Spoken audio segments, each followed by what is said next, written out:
Hi friends, எல்லாருக்கும் வணக்கம். ஸ்க்ரீனில் தெரிகிற இந்த ப்ளவுஸ் நேற்றுக்கு தான் ஒரு கஸ்டமர் கொண்டுட்டு வந்து கொடுத்துருந்தாங்க. ரொம்ப அர்ஜெண்ட்டாக வேணும், இன்றைக்கே வேணும் அப்படின்னு சொல்லிட்டு கொடுத்துருந்தாங்க. கூடுதலாக எக்ஸ்ட்ரா அமௌண்ட்டு சேர்த்தே கொடுத்துட்டாங்க. சரி ஓகேன்னு சொல்லி நானும் வாங்கிட்டு, உண்மையை சொல்லணும் அப்படின்னா இந்த 10-15 நாளாகவே தொடர்ந்து அர்ஜெண்ட்டாக ஒரே ஒரு ப்ளவுஸ்னு சொல்லி ஒரு 30 கஸ்டமர் வந்தாங்க.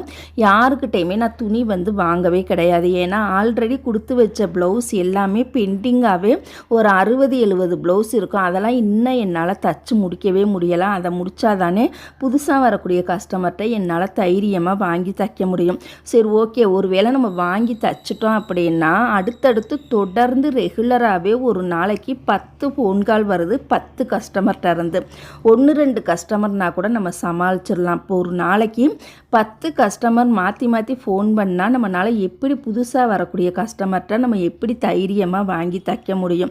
ஒரே ஆள் தான் நம்ம வந்து எல்லா வேலையுமே பண்ணுறோம். வீட்லேயும் மெயின்டைன் பண்ணணும், கடையிலையும் மெயின்டைன் பண்ணணும், இத்தனை கஸ்டமரையும் சமாளிக்கணும். அதனால நான் வந்து அர்ஜென்ட் ப்ளவுஸ் யார் வந்து கொடுத்தாலும் இப்போ வாங்குறதே இல்லை. ஆல்ரெடி வாங்கி வச்சுருக்க ப்ளவுஸை வந்து 10 நாள் டைம் எடுத்து எல்லாத்தையுமே ஃபாஸ்ட்டாக ஒரு நொடி பொழுத கூட வீணாக்காமல் ஃபாஸ்ட்டாக தச்சு முடித்தாதான் இனிமேல் வரக்கூடிய கஸ்டமர் ப்ளவுஸை நம்மளால் தைரியமாக வாங்கி தைக்க முடியும்.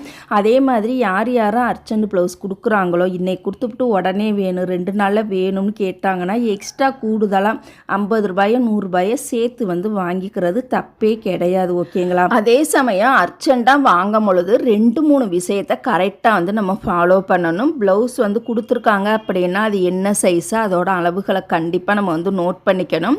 அந்த சைஸு அளவுகளுக்கு தகுந்த மாதிரி துணி கரெக்டாக எடுத்துகிட்டு வந்து கொடுத்துருக்காங்களான்னு அதையுமே கண்டிப்பாக நம்ம வந்து நோட் பண்ணணும். தாராளமாக துணி கொடுத்துருக்காங்க, அவங்க சைஸுக்கு ஏற்ற மாதிரி துணி இருந்தது அப்படின்னா நம்ம வந்து கன்ஃபார்மாக வாங்கி தச்சிடலாம்.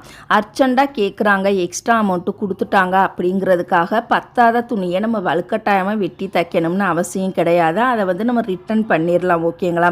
பத்தாத துணியை எல்லா பகுதிகளுக்கும் ஜாயிண்ட் கொடுத்து தைச்சோம் அப்படின்னா நம்ம 1 மணி நேரத்தில் தைக்க வேண்டிய ப்ளவுஸு, அதாவது 3/4 மணி நேரத்தில் தைக்க வேண்டிய ப்ளவுஸு நம்மளுக்கு எக்ஸ்ட்ரா ஒரு 2 மணி நேரம் சேர்த்து வந்துடும். அந்த 2 மணி நேரத்தில் வேறு கஸ்டமர் ப்ளவுஸை நம்ம வந்து ஒட்டே கொடுக்காத ப்ளவுஸ் தைச்சோம்னா நம்மளுக்கு தான் லாபம் அதிகம். ஒட்டு கொடுக்குற ப்ளவுஸை தைச்சு 2 மணி நேரமாக ஒத்த ப்ளவுஸை ஒட்டு கொடுத்து தைச்சோம் அப்படின்னா யாருக்கு லாபம், யாருக்கு நட்டம்? கொஞ்சம் யோசித்து பாருங்கள். அர்ஜெண்ட்டாக வாங்கும் பொழுது கண்டிப்பாக இந்த விஷயத்தை ஃபாலோ பண்ணணும்.